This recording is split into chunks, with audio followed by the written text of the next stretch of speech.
In a perfect world, I think, you know, such an outcome as Helga is seeking, is not only could be possible, but would be possible and would be desirable.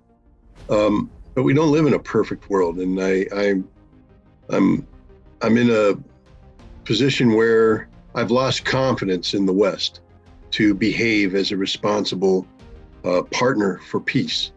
And it's not just a lack of confidence with the institutions of government, but frankly speaking, I've lost confidence in the Western people, whom have become so enthralled with their consumer-driven lifestyles that they forgive virtually every sin committed by their governments, to include the sin of lying, deceit, not only of others, but the people themselves. But as long as the government aspires to have low energy prices, affordable food, and a modicum of comfort, all is forgiven.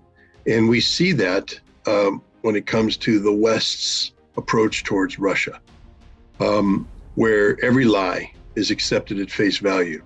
Every distortion of truth is accepted at face value. Every violation of trust is accepted as business as usual, where the Russians are demonized to the point where a nation of 158 plus million people has been personified into the body of one individual, Vladimir Putin, whom the West doesn't even know how to define properly. The West is incapable of putting Putin in a proper historical context, incapable of appreciating him as a product of modern Russian society, and as such, incapable of dealing with him responsibly when it comes to solving the problems that we are confronting in the world today. Only Angela Merkel can answer the question, is she a liar today, or has she always been a liar? But the bottom line is she's a liar. And, there's a principle in American jurisprudence, one lie, all lie. Once she has committed herself as a liar, she can never be trusted. The same thing with the French, and the same thing with the United States, the same thing with the collective West. So we are asking Russia to deal with liars, to put their national security interests on the line in the hopes that liars will no longer lie. And that's just an irresponsible and unrealistic proposition from the Russian perspective. I know that we in the West would like it to happen, but what we're saying is we have failed, and therefore we are totally dependent upon Russian goodwill to save the day. For the Russians to come to the table and forgive everything and assume good faith, assume good intent. And I don't believe Russia can do that, nor do I believe Russia is willing to do that. In fact, I believe Russia is taking the exact opposite track, that the West, as it currently is configured, cannot be trusted, and that Russia has embraced a policy direction that is reflective of statements made by senior Western officials, including the Secretary General of NATO, that have said the situation in Ukraine will be resolved on the battlefield. Russia agrees. The situation will be resolved on the battlefield. The best the West can hope for, is that when Russia seeks to convene a gathering, which I believe will mirror what the gathering that took place in Tokyo Bay in September of 1945, one that transpired on the decks of the battleship Missouri, where a defeated Japanese enemy was given the opportunity to sign documents of unconditional surrender or die. So Russia will give Ukraine the opportunity to sign documents of unconditional surrender or die. The best the West can hope for is an early intervention where Russia can be convinced that it's in their best interest to offer these terms sooner rather than later. But this again will be done on a timetable dictated by Russia.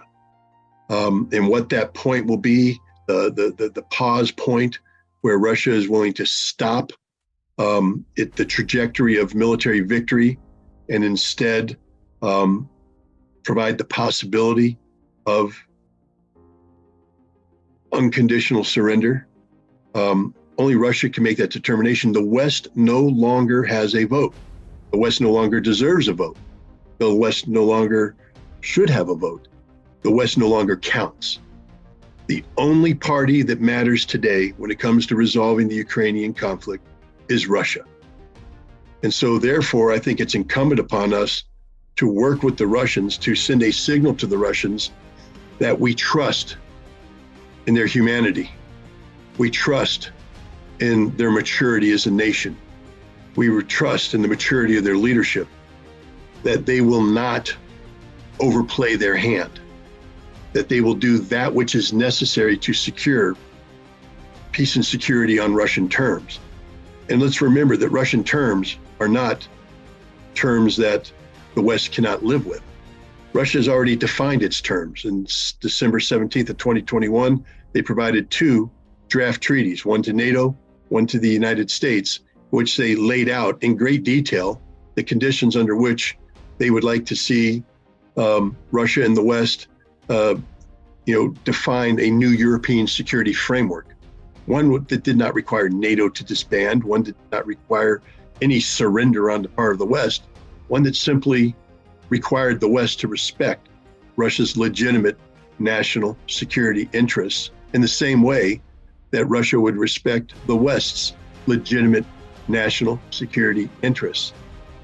I believe if the West signals to Russia that such terms would be acceptable in a post-Ukraine conflict environment, that is the foundation, that is the basis of a future negotiation.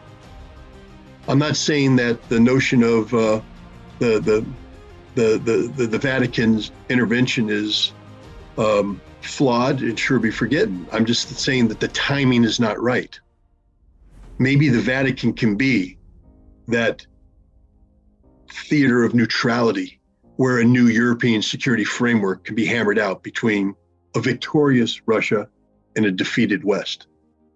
But there will be no chance for any intervention at this stage, so long as the cancer that has become Ukraine, the cancer created by the West, armed by the West, motivated by the West, until that cancer has been excised and removed from society in perpetuity. And only Russia can do that. There will be no negotiated settlement. And I think that that's just a realistic assessment of the situation. I'm also concerned that any effort to compel Russia to a negotiated settlement would backfire and only engender a harsher response by Russia. And any effort by the West to compel Russia through force of arms would lead to an escalation that could very well result in a general nuclear war. So I think negotiation actually is the worst possible course of action at this point in time.